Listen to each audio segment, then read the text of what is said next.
Hey everybody, Rebecca here for the mid-month budget check-in for April 2023. Now, if you're new to the channel, welcome. I do these every month. I am on a journey to reach financial independence and retire early, so the way that I am going to do that is to just be diligent about tracking my money and seeing where it all goes every month and trying to be as intentional as possible with the money that I bring in. So every month I am sharing my budgets with y'all, and starting at the top here with the net income for the month, I did have a larger amount than usual carried over from March because my March budget did not actually balance. So there was a little bit of, actually a lot of, a credit card carryover from last month that I had to pay off. So I took what extra cash I did have at the end of the month and just rolled that into the April budget. Y'all can also see here that I did actually get my federal tax return in finally. I was kind of expecting that at the end of March, but it never did come in. But I'm glad that it came in now because it helped with that credit card payoff that I needed. I do keep my paychecks blacked out for privacy, but I will say that I did adjust the second paycheck for the month up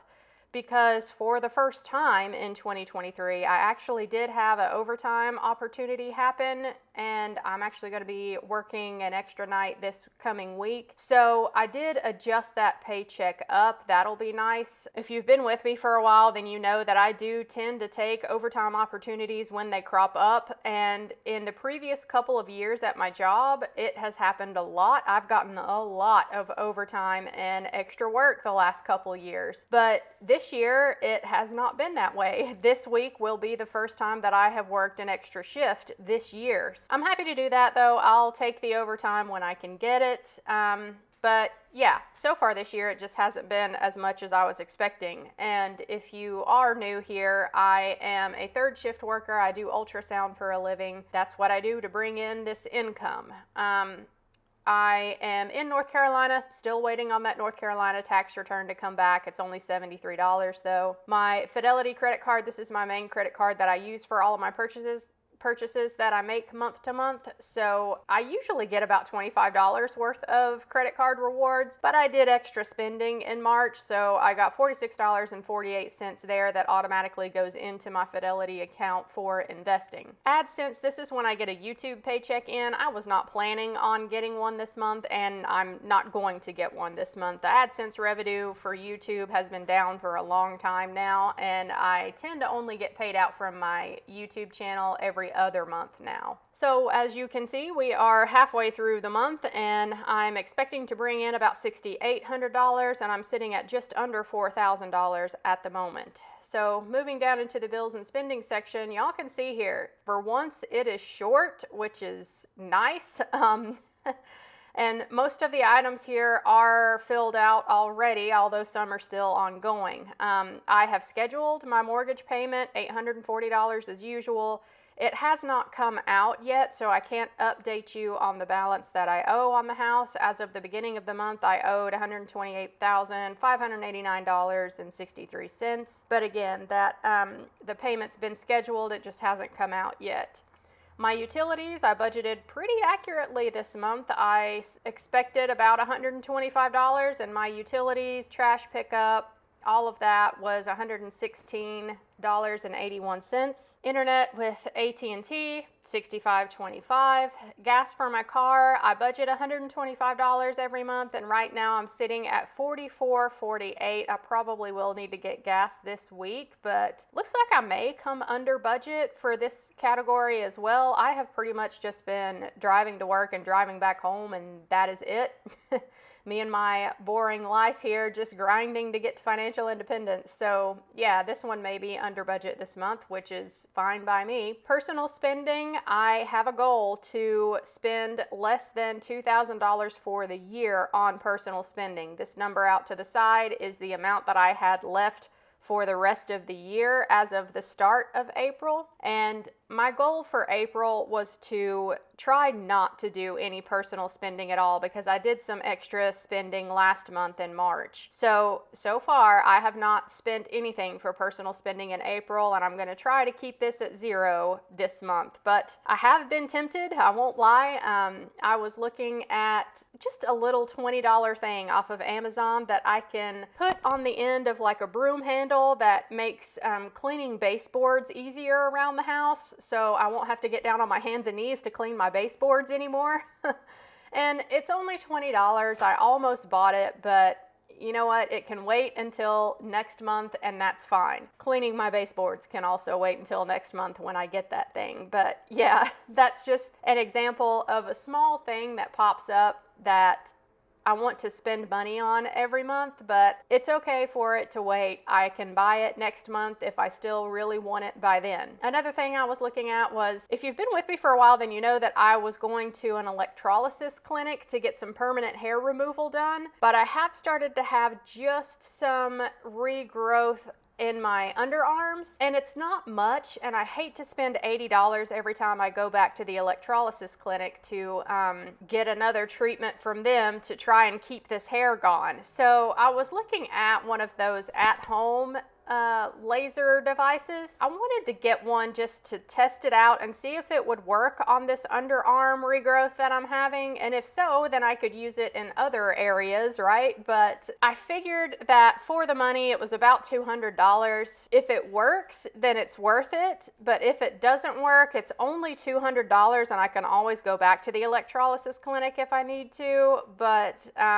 yeah, that was just another thing that I wanted to spend money on, personal spending, but I didn't for the month. If any of y'all have ever tried one of those at home, let me know if they worked for you, because I'm kind of interested to see how those actually work. And you know, when you look up review videos on YouTube, sometimes you can tell it's just like paid reviewed videos. So yeah, you really don't know if you're getting an honest opinion or not. But anyhow, I thought for $200 I might try it, and if it doesn't work, it's only $200. But yeah, I did not actually buy it. I figure if I still want it next month, then I can buy it next month if I really want to spend that personal spending money. Y'all can see I only have $1,158.73 left for personal spending for the year, so I've got to be pretty picky about what I actually spend that on.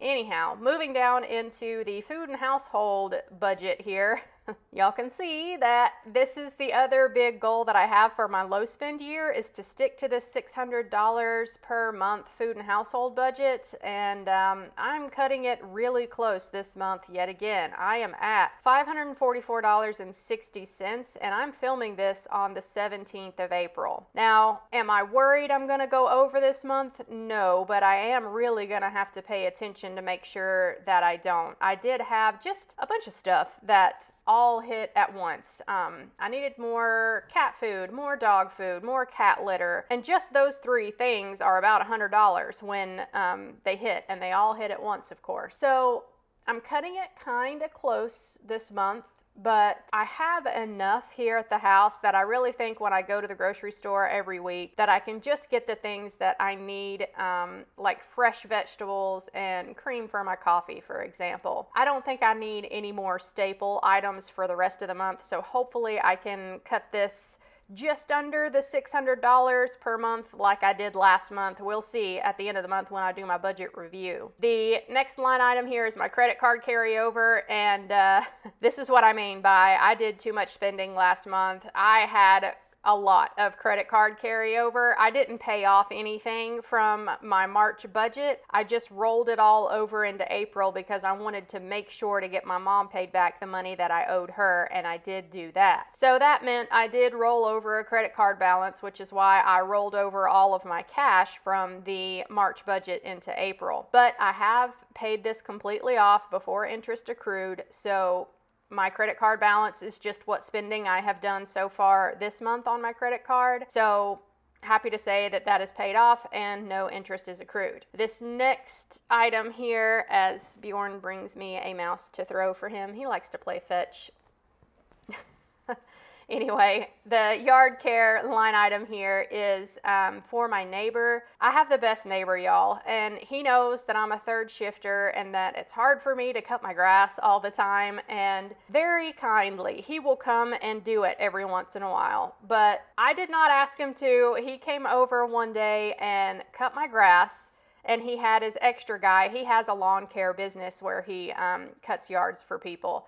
But he had his extra guy out there who was doing the weed eating for me, and he was also going around my fence line in the backyard and putting grass killer along the fence line so the grass won't grow right there at the fence, which was super helpful when I went to cut my grass this week. Yeah, he was just doing all of this out of the kindness of his heart, but I was like, look, you're doing so much for me. I need to give you something. So I asked him how much he usually charges my neighbor because he cuts her grass as well. And he said $40 whenever he comes to do her yard, because we do live right next to him. So it's easy for him to do our yard. And that's why he cuts my grass sometimes, just out of the kindness of his heart. But anyway, I sent him the $40 for that. And y'all, to be honest, for $40, it's kind of tempting for me to just let him do it. But if I ever do actually end up taking a second job or even a travel tech position somewhere on the weekends, I probably will have him cut my grass regularly, just because that is a very fair deal. And if I take a second job, I'm going to be working all the time, and I will not have the time or energy to cut the grass myself. So if it so happens that I do take a second job or a travel position one of these days, then yes, I'll have him start doing this regularly. But if not, then I do try to cut the grass myself. Anyhow, all of that to say, $40 for yard care this month that I did not budget for ahead of time. But as far as unplanned for expenses this month, we're doing pretty good so far. Sometimes those unplanned expenses explode on me, but yeah, so far, knock on wood, for April, I'm doing okay. The next line item is the immigration attorney. I'm planning on sending him another $500 this month to import my Swedish husband eventually, but I have not sent him that money yet this month. So I'm basically just waiting to hear from them to see when I need to send it over, and I haven't heard anything yet. So probably by the end of the month, I will send him $500 more. So as y'all can see, for the totals down here, I am expecting to have to spend about $4,670 this month. And so far, I have only spent just under $39.50. So far so good. If I can actually eke out my groceries and household budget here, keep that within reason, stay under budget on my gas, stay under budget for my personal spending, yeah, it should be a pretty decent month this month as far as having extra money left over to invest, which is the plan. So down here in my investing and fire tracking portion of the budget, I used to show these numbers publicly. I do not do that anymore just because there are way too many scammers out here on YouTube, and I don't want to share my real numbers publicly anymore. But I do share them for channel members of the Fire Fam level, and I'm actually going to film a portfolio update after this video, so y'all keep an eye out for that, and we'll go over where the portfolio currently sits. As of right now, my plan for any extra money that I have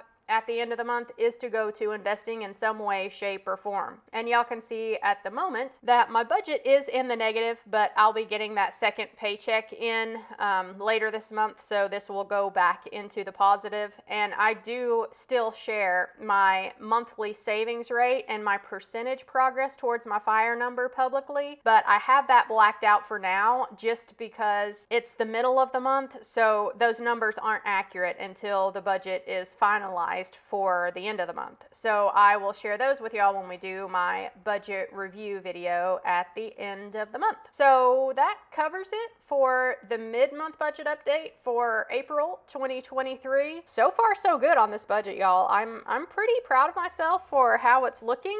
Things are going a lot more smoothly so far in April than they did in March, so let's hope that that continues. Things were looking okay when I did my mid-month budget update for March too.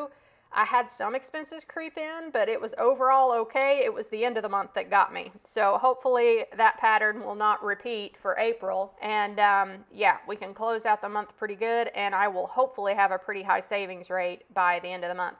So if you like this budget template, by the way, you can get it for free. Check the first link down in the description box below. I have it available as a free download. You just have to go to File and make a copy to make a copy for yourself, and you can adjust your numbers however you like. But yeah, that wraps it up for this one. I hope you guys enjoyed. Thanks for watching as always. Subscribe to follow the journey, and I will see y'all in my next one. Bye, guys.